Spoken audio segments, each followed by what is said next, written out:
Hi, Nikki. So this is my trilogy assignment.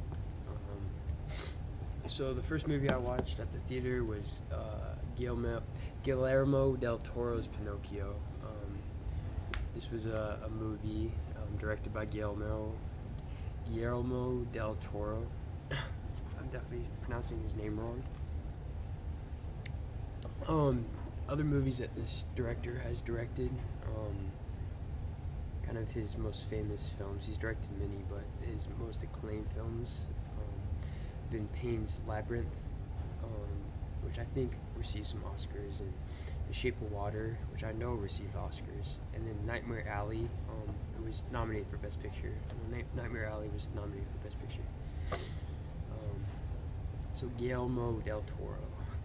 So Guillermo del Toro's Pinocchio. What was the movie about? So this was a take on the classic Pinocchio story with a twist of Guillermo del Toro. The story takes place in rural Italy during the height of World War II. Geppetto, a humble carpenter, lives a simple and lovely life with his son Pinocchio. One day, Pinocchio passes away simply because of the war. Geppetto mourns for years, and then one day, in a fit of misery, rage, and depression, Geppetto yells and curses at God and makes a wooden version of Pinocchio, kind of in his mourning. I'm not entirely sure why he makes a wooden version of Pinocchio, but I think it's kind of just out of his misery, after this, intensity of his emotions and just misery, to put it simply.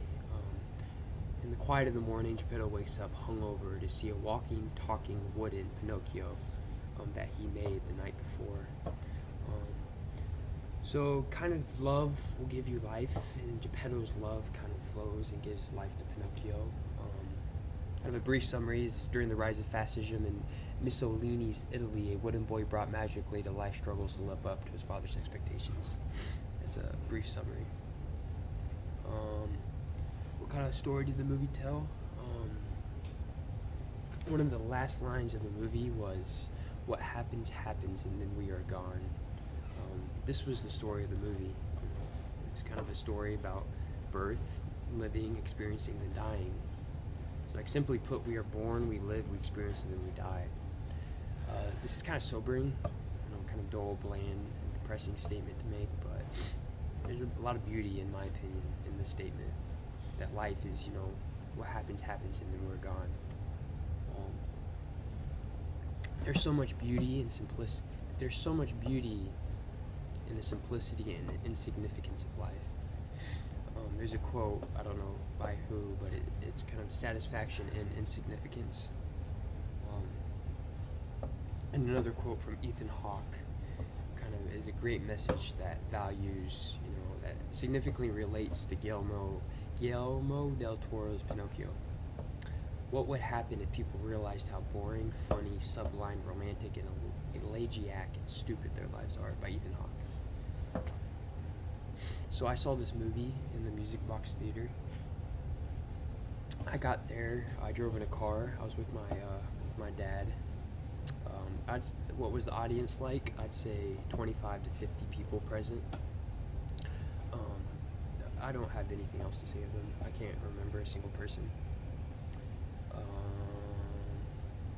The vibe of the theater, the main theater at the Music Box. It was in the main theater at Music Box, the number one. There's a giant pipe organ piano at the Music Box Theater, and a man played on it. It was improv, kind of playing for about 30 minutes before the film. And Music Box Theater has a vibe unlike any other theater I've been to in my entire life. Music Box Theater is a historic movie theater located only in Chicago. It was built in 1929.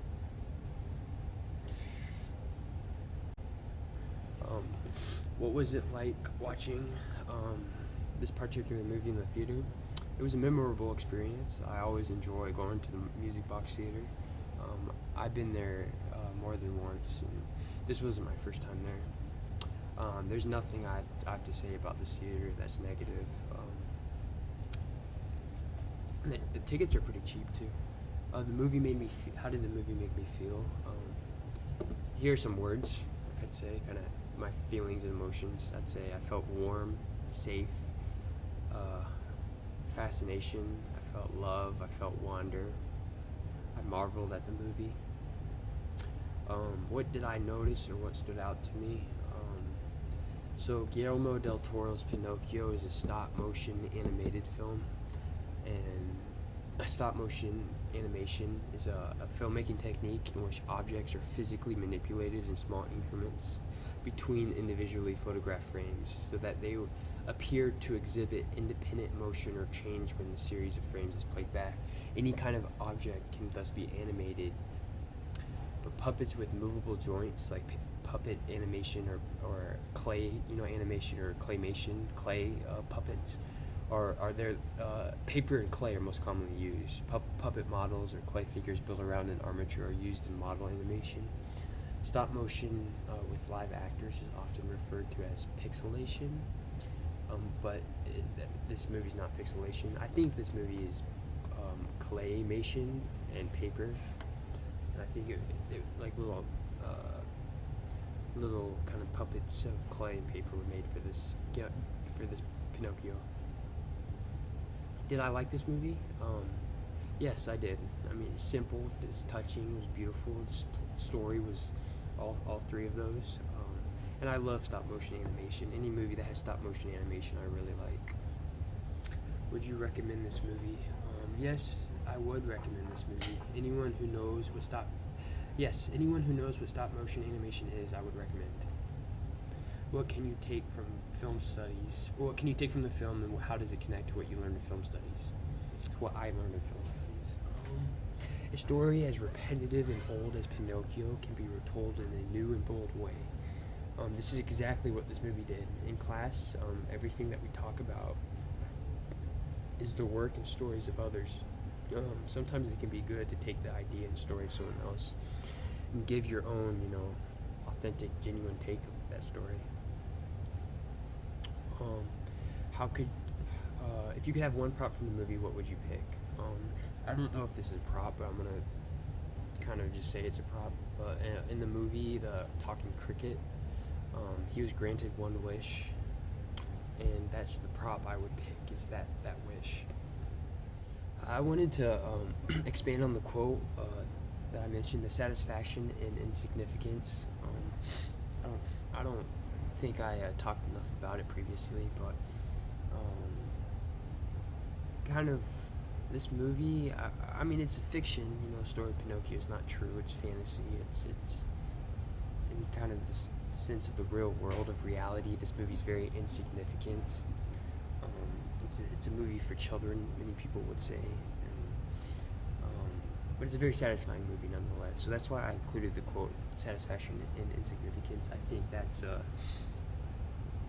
I think the most satisfying things in life are insignificant. Of course, there's things that are very satisfying that are significant, and I don't need to list those, but for me at least, in my life, I would really say that I get a lot of satisfaction out of things that are insignificant, like a good cup of coffee and a good night's sleep, a good meal. I really get a lot of satisfaction out of that. I'm not gonna put this in. I decided to put that in. Sorry about the bad editing, Nikki. And here's the next movie. I'm at 27 minutes right now, so I know it's 25 between 30, so I'm rewatching this and just adding extra stuff to say because I have the time to do it. So the second movie I saw in theaters is called The Banshees of Inisherin. It is directed by Martin McDown. Make It Down. The other movies that this director has directed was Three Billboards Outside Ebbing, Missouri. It was a pretty much acclaimed film that he directed. Banshees of Inisherin is about takes place on a remote island off the coast of Ireland.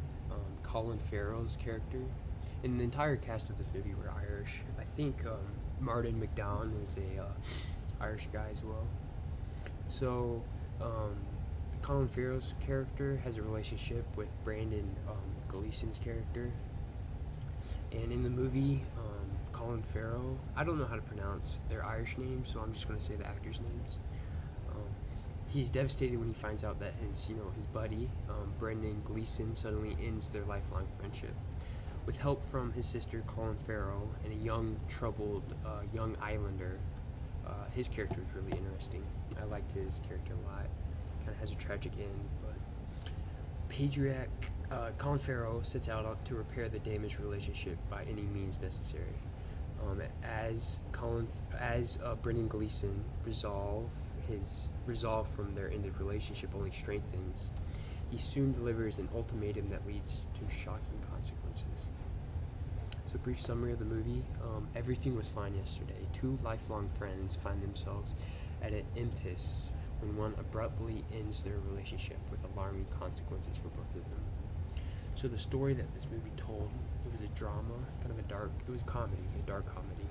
The story was about these Irish people in the early 20th century and the complexity of living on a small island with probably 24 people. It was a fascinating depiction of Irish culture, thought, and language, especially the language. I saw this movie at the Logan movie theater. I got to this theater by car. I was with my mom and my sister. I saw this. The audience of this movie, I'd say there were about 5 to 15 people present. I have nothing to say of them besides I remember there was quite a few couples there. The vibe of the theater, this Logan Theater was built in 1915. It has a 900-seat movie house. It has 906 movie seats. It has a vintage decor. It includes a bar and lounge. So what was it like watching a movie at this particular theater? This Banshees of Inisherin at this theater? Definitely worth seeing in the theater. It was a beautiful score and cinematography. The only reason I would say I would not want to see it in the theater is it would have been nice to have subtitles for the heavy Irish accents. It was sometimes hard to understand what they were saying in the movie, but I'm not complaining. I enjoyed it very much. It was a great movie. How did this movie make you feel? It made me feel Irish. What stood out to me? I want to go to the islands of Ireland dearly, wherever this movie was filmed. It was gorgeous. The shots of the grass and it was very flat, kind of very grassy. But the shots of the quietness, the grass, and the ocean. It was a beautiful part of the world, and beautiful. Just the island was beautiful, and that stood out to me. Yes, I like this movie. Dramas are my favorite genre of film, and this was a drama. Would I recommend this movie? I wouldn't recommend this to anyone. I would only recommend to two type of people. One, people who are Irish or from the United Kingdom. Two, people who are into film and into dramas. What can I take from Banshees of Inisherin, and how does it connect to what I learned in film studies? This is a simple film. It's not much, action, camera movement, a lot of dialogue, and just beautiful shots. And dramas are really like that, pretty much like that. There's beauty and simplicity and a very good, complicated, heartfelt plot.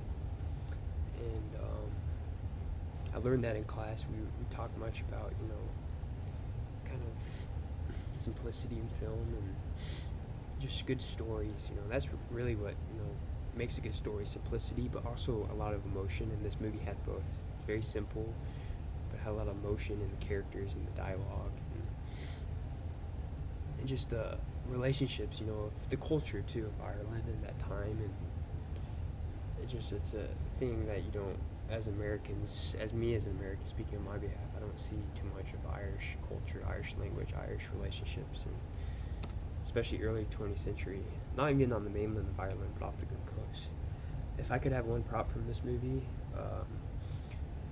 again, I don't think this is a prop, but I'm just going to say it's a prop, but I would choose to live on this island, if that makes sense.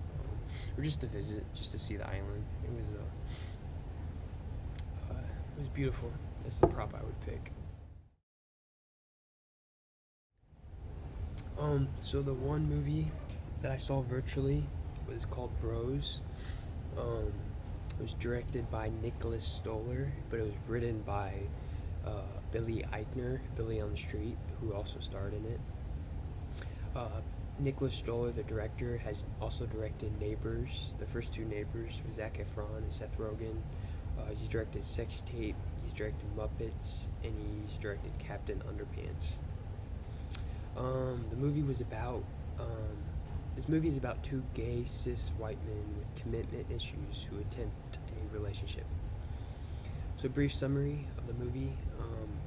Bros, co-written by and starring Billy Eichner, like I said, is a rom-com who follows Bobby Lieber, Billy Eichner's character, a famous podcast host / queer activist who is as intense as he is emotionally withholding. While he works on getting the first national LGBTQ history museum up and running in Manhattan, Bobby's well-kept world is turned upside down when he meets Aaron, a hunky lawyer played by Luke McFarlane. Aaron loves Garth Brooks and prefers group sex to monogamy, making him the polar opposite of anyone Billy Eichner's character, ever imagined ending up with. While attracted to Aaron, Billy Eichner, is frustrated by his commitment issues, and Aaron likes that Bobby challenges him but doesn't know how to open up. What kind of story did the movie tell? Here's a couple quotes from Billy Eichner from an article that he did with Vogue magazine. So this is what Billy Eichner says. He says, masculinity is still put on such a pedestal in the gay community. And that's part of the reason, and that's part of what this movie is about. What happens when two guys who pride themselves on being tough physically and emotionally fall in love with each other and have to learn to let their guards down. And that's the story the movie told, basically. It was these two, gay men were attracted to each other and both pretty masculine in their own ways. And what does it mean being masculine and being gay and being in a gay relationship? Here's another quote from Billy Eichner, that kind of story of the movie. He says that love is love is love. That's, the quote kind of people who are allies with queer people. They say love is love. And Billy Eichner responds to that by saying, love is love is love in a very oversimplified sense of the phrase. The motion may be the same, but the rules we establish around love and sex and monogamy can be very different from heterosexual relationships. And this movie's about that, about the sex lives of gay people. It's the sex lives and just the rules with relationships with queer people are very different than the rules and sex lives of heterosexual people. I mean, straight people. I watched this in my room. My surroundings in my room, as they always are, my surroundings were clean, organized, quiet, peaceful, relaxing, dark. I watched this on my desk, sitting on a chair, and I eventually laid on the ground on my stomach to watch it. I watched what kind of device. I streamed it on my computer.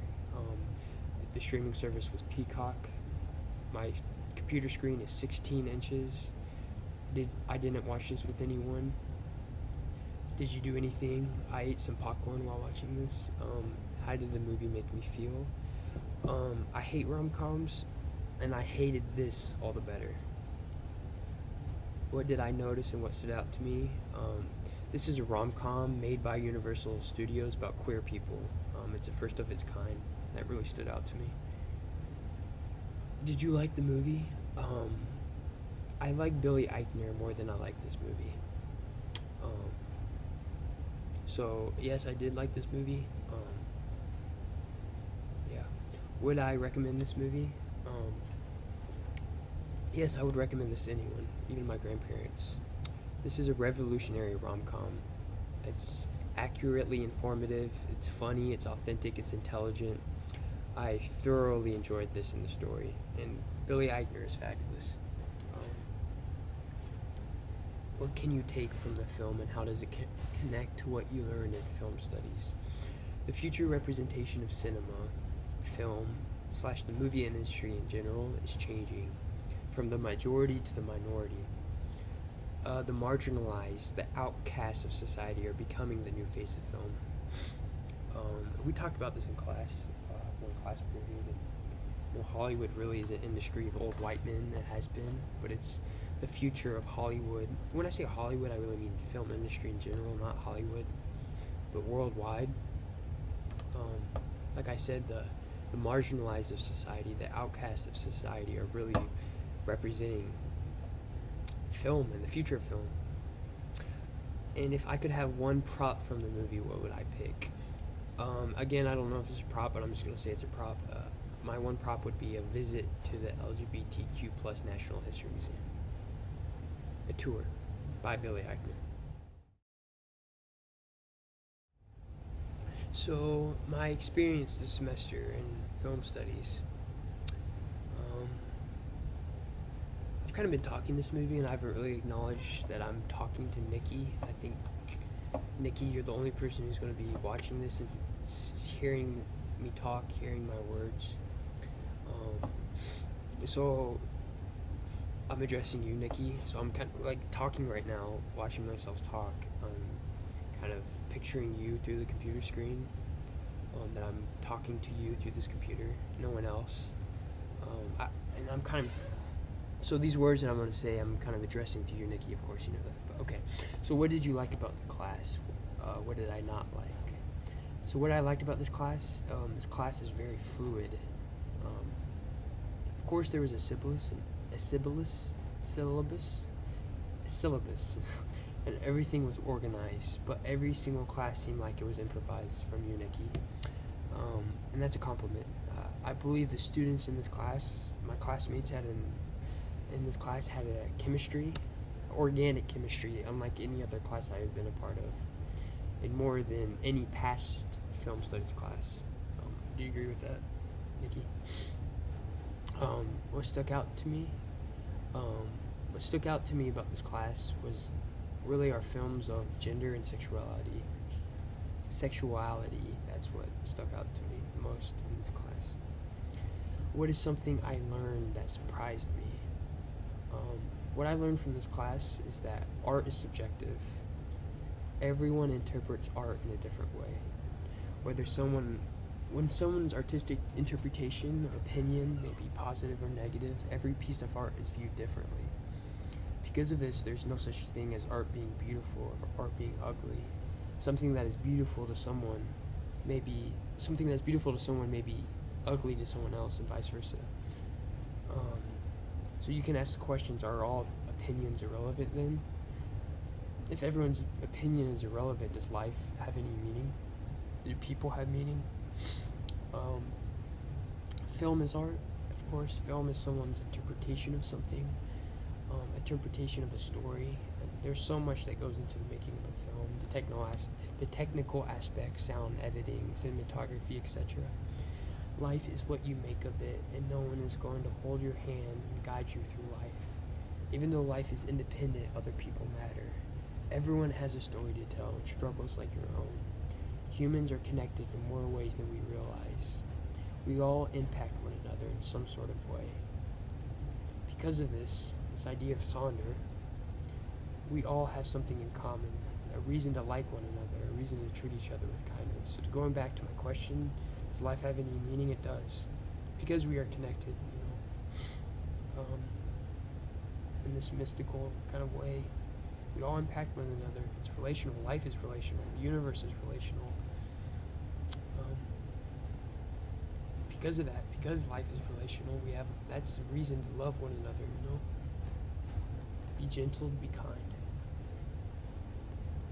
What would I have liked to know more about? I would like to you talk about or have dialogue about awards in film, kind of films that have won awards, the Oscars and etc. The names of kind of directors, producers, editors, cinematographers, names of the people behind the camera, because I don't think that's talked about at all. But really, I have nothing to say that's negative about this class. Like to know more about. I'm in no place to critique this class or say that you didn't teach something good enough or something material that we didn't cover, because as a film studies class, I mean, this is my perception taking this class and wanting to take a film studies class.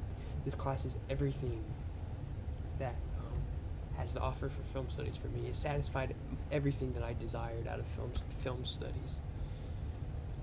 If that makes sense. If I could make any changes to the class, what would they be?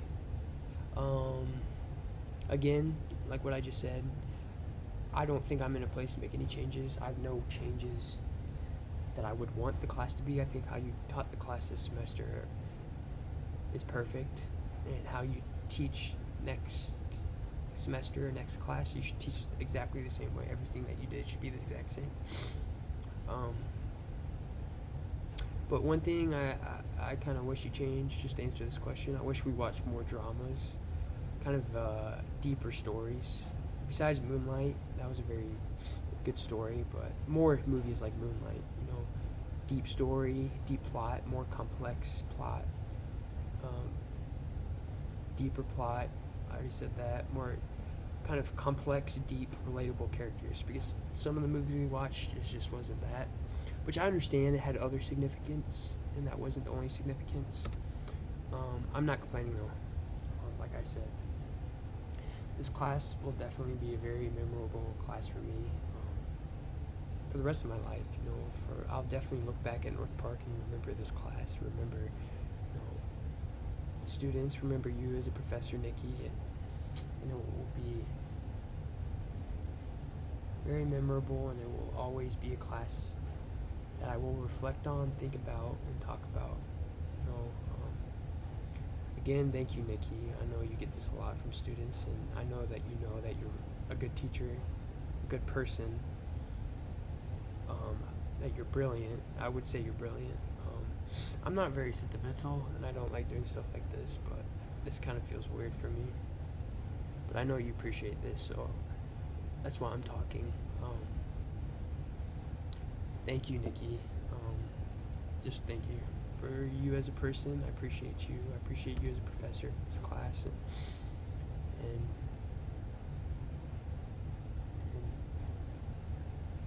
hope you are having a very good day while watching this, and I hope that you have a very good week, month, year, rest of your life. Thank you, Nikki. Take care of yourself. See you.